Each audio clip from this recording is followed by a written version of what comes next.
സംസ്ഥാനത്ത് ശക്തമായിട്ടുള്ള മഴയ്ക്ക് ഒരു ശമനമായിരിക്കുകയാണ്. ഇപ്പോൾ കുറച്ച് ദിവസങ്ങളായിട്ട് നമ്മൾ കണ്ട ഒരു കനത്ത മഴയ്ക്കൊക്കെ ഇപ്പോൾ ഒന്ന് ശമിച്ചിട്ടുണ്ട്. പക്ഷേ കാലാവസ്ഥാ നിരീക്ഷണ കേന്ദ്രം പറയുന്നത് ഇടവിട്ടുള്ള മഴ പെയ്യാനുള്ള സാധ്യതയുണ്ട് എന്നാണ്. എന്തായാലും നിലവിലുള്ള മുന്നറിയിപ്പ് എങ്ങനെയാണ് എന്നുള്ളത് നമുക്ക് പരിശോധിക്കാം. മാപ്പിന്റെ സഹായത്തോടു കൂടി നോക്കുകയാണെങ്കിൽ 3 ജില്ലകളിലാണ് ഇപ്പോൾ യെല്ലോ അലേർട്ട് നൽകിയിരിക്കുന്നത്: കാസർഗോഡ്, കണ്ണൂർ, കോഴിക്കോട്.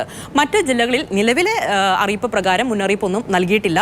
ഈ കാസർഗോഡും കണ്ണൂരും കോഴിക്കോടുള്ള മേഖലകളിലൊക്കെ മഴ പെയ്യാനുള്ള സാധ്യതയുണ്ട്. ഞാൻ നേരത്തെ സൂചിപ്പിച്ച പോലെ തന്നെ കാര്യമായിട്ടുള്ള മഴ ഇല്ലെങ്കിലും കാലാവസ്ഥാ നിരീക്ഷണ കേന്ദ്രം പറയുന്നത് ചെറിയ അളവിലെങ്കിലും ഇടവിട്ട് മഴ പെയ്യാനുള്ള സാധ്യതയുണ്ട്. പിന്നെ കേരള തീരത്തും തമിഴ്നാട് തീരത്തൊക്കെ നോക്കുകയാണെങ്കിൽ ഈ കള്ളക്കടൽ പ്രതിഭാസത്തിനുള്ള സാധ്യത അത് തള്ളിക്കളയാനാകില്ല.